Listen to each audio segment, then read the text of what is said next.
I'm not sure I need to say anything. So much has been said and transmitted already that conveys what Sabbath and stopping and pausing is all about. There's an African saying that the greater the urgency, the more we need to slow down. The greater the urgency, the more we need to slow down. The person who shared this, Bayo Alakomake Lafe, is a Nigerian author, celebrated speaker, and self-styled trans-public intellectual. He named that himself from the shamanic priesthood tradition of the Yoruba religion. And he says, in hurrying up all the time, we often lose sight of the abundance of resources that might help us meet today's most challenging crises. We rush through the same patterns we are used to. Sometimes what is the appropriate thing to do is not the effective thing to do. And I would probably add that sometimes the appropriate thing to do is not always the most loving thing to do in this moment. So today we focus on slowing down. And I'd like to share some of what I've learned in the past 25 years about slowing down, taking Sabbath, and especially in the last 5 years, delighting in a very focused Sabbath practice. So many of us have heard of the term Sabbath before. Keep the Sabbath holy. We know that from the Christian tradition that made Sunday a day of Sabbath, of rest. Some say that's actually borrowed from the pagan tradition of Sunday, to worship the sun. And we know from our Jewish brothers and sisters that Sabbath is from Friday night to Saturday night, and people have a Shabbos meal together. And I'll talk about some of the beautiful ways that these traditions have added to our notion of Sabbath, but I'd like to suggest that Sabbath really rings across all of our traditions and spiritual paths. It's in our very bones. It's in the cycle of nature. It's in the elements themselves. So to help ground this in our body a little bit more, I'd like to do a little practice that points us back to ourselves, to help us remember that Sabbath can start right here, and in fact does start right here in these bodies. So if you'd like to participate, I invite you to place your hands in front of you for a little Qigong practice. And we're going to be moving our hands closer toward each other and further away. And you can coordinate this with your breath, if you like, matching the breath with the movement. But if the breath is something that just doesn't feel as comfortable for you to concentrate on, you can imagine a tide coming in and out. So whichever you prefer, moving the hands according to a tidal rhythm. You may want to keep your eyes open or closed. And you are invited to play with expanding the hands as long as your breath.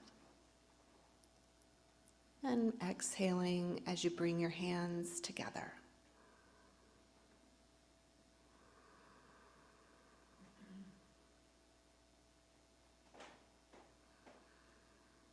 And when you like, you can drop your hands or keep playing. Sabbath is definitely about play as well. Sabbath is really inherently tied to our connection to the land.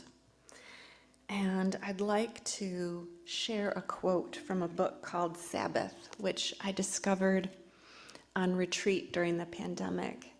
And it literally changed my world, my way of thinking about needing to be busy all the time to earn some worth, which I already had inherently in here, and we all have. So the quote from this book on rhythms: when we live without listening to the timing of things, when we live and work in 24-hour shifts without rest, we are on wartime, mobilized for battle. Yes, we are strong and capable people. We can work without stopping, faster and faster. Electric lights, making artificial day so the whole machine can labor without ceasing.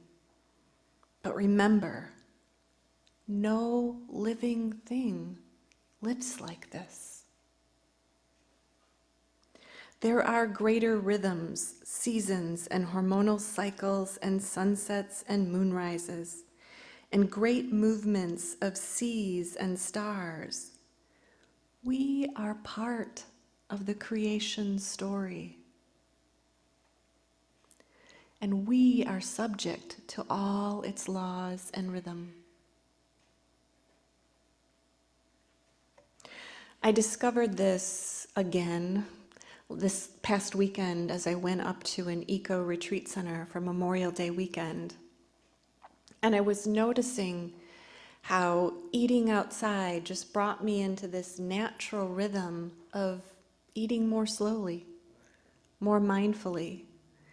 When I said the intentional prayer that I sometimes say at home of connect me to the elements that made this food, connect me to the person that touched this in the grocery store, to the person who picked this vegetable, I sometimes blow through that at home and I connect to it.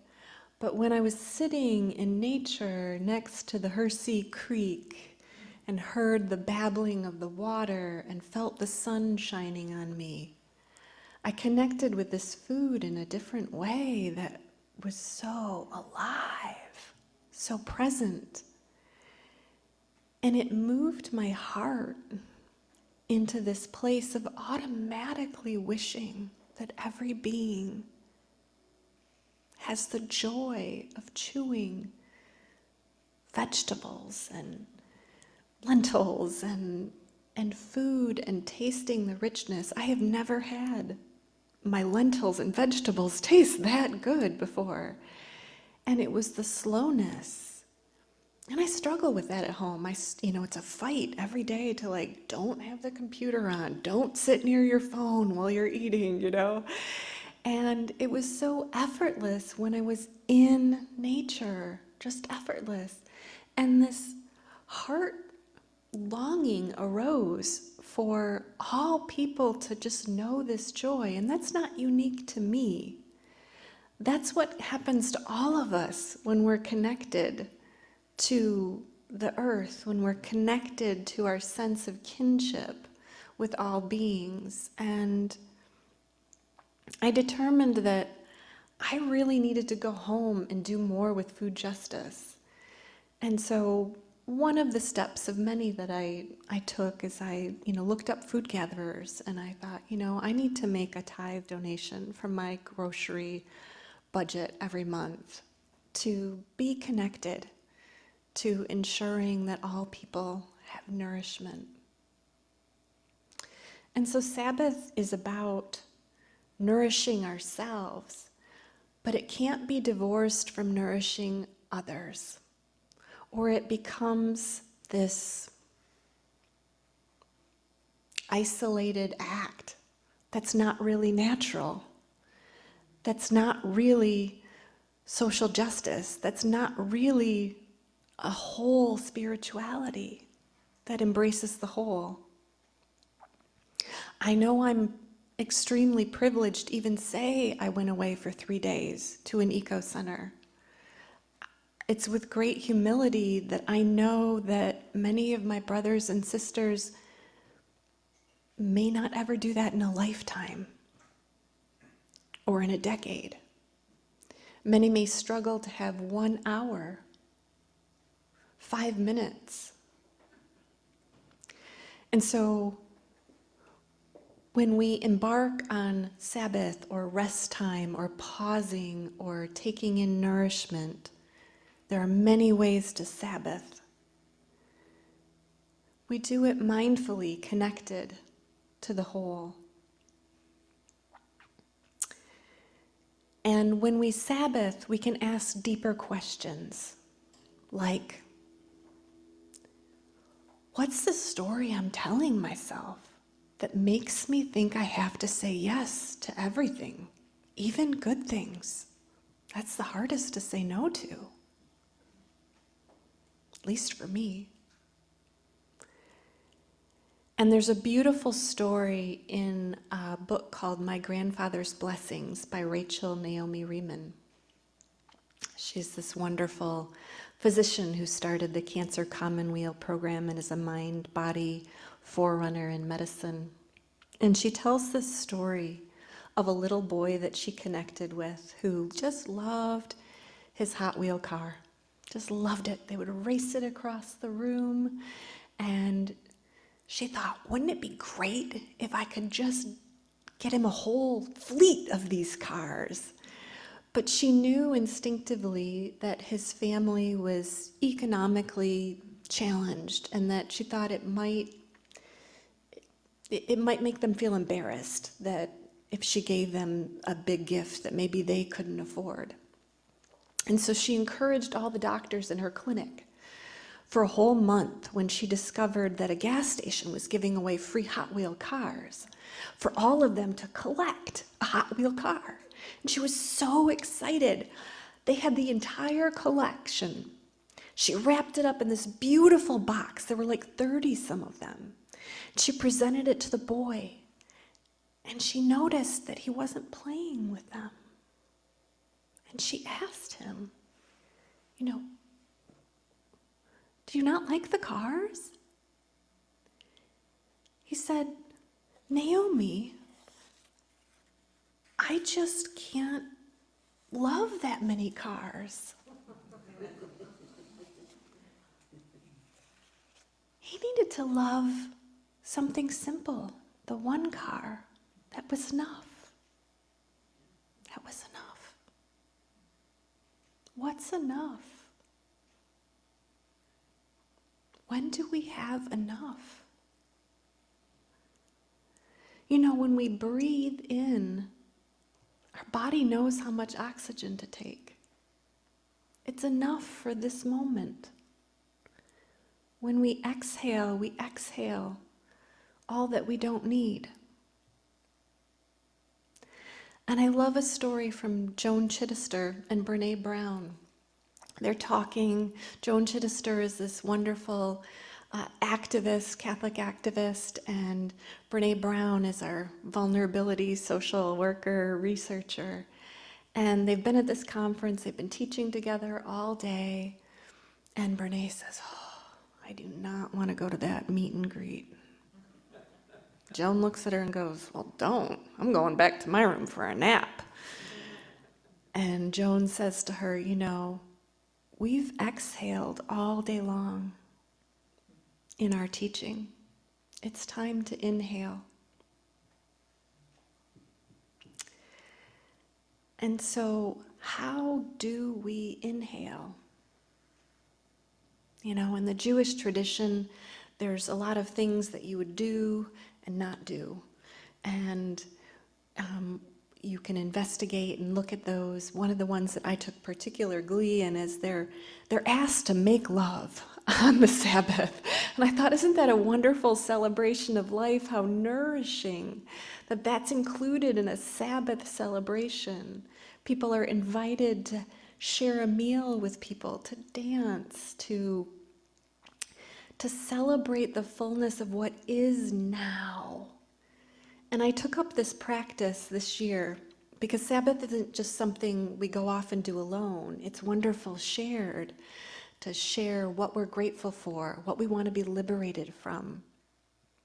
And so I started a practice with some friends that joined on Zoom today, and I have another practice group that are also in the room today, and both of these groups, we meet monthly, and we share what it's like to journey in life together.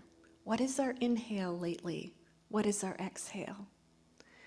What do we need to let go of, and what do we need for nourishment? And I'll be honest, what I found with my group that meets on the first Friday is that I would get grumpy. I didn't want to do it. I didn't want to protect the time. It often landed on the day when I had a bunch of work due and I had to invoice for it. And I was like, oh, why did I start this Sabbath thing on a Friday? Why didn't I wait till Saturday? And I didn't want to go. And did I ever regret the 6 hours I spent? Never, not a chance. I looked forward to it. It nourished me. And so I'd love for all of us to find a way to Sabbath alone, together, in some combination that works for us. Sometimes Sabbath can be just a breath. Yavila McCoy, who's a wonderful African-American Jewish gospel singer, says, "I breathe as an act of oppression every day. So I am not living the truth of the oppression of slavery or anything else I don't believe." Sabbath is an opportunity for us to reflect and take time to say, what is life-giving in my life? What do I need to be liberated from? What do I need to let go of to move into next week refreshed? Mirabai Starr, who's a mystic and a wonderful activist, has this wonderful quote to share about the Sabbath. Take a moment to set aside that list you've been writing in fluorescent ink. The list that converts tasks into emergencies. As the brokenness of the world grows more apparent, our impulse to do something to alleviate suffering grows more urgent. And so it becomes increasingly vital that we cultivate sanctuary spaces where we can take refuge, lay down our burdens, and refill the cup of our souls. So we're going to do something a little bit different today in these last few minutes to share with each other. Sabbath can be celebrated in so many ways, and so I want you to be able to take some time to share with each other. How do you rest or Sabbath or pause? I'm going to invite you to join with 2 other people and share what it feels like in body, mind, and heart when you pause. And the people on Zoom Craig is going to do breakout room magic and pop people into rooms of 3s. If you wish to not participate, you can simply decline the invitation. But we'll take about 5 minutes just to share in this group of 3, and it will be our way of sharing communally today after service. So turn to some folks sitting next to you and maybe share what your Sabbath practice is like and what it feels like in body, heart, and mind.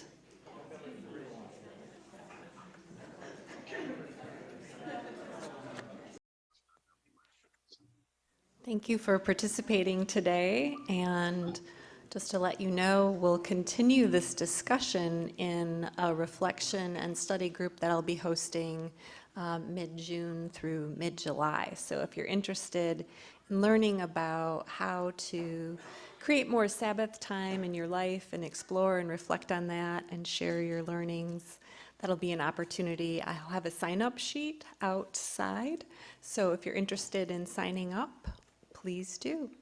Thank you so much.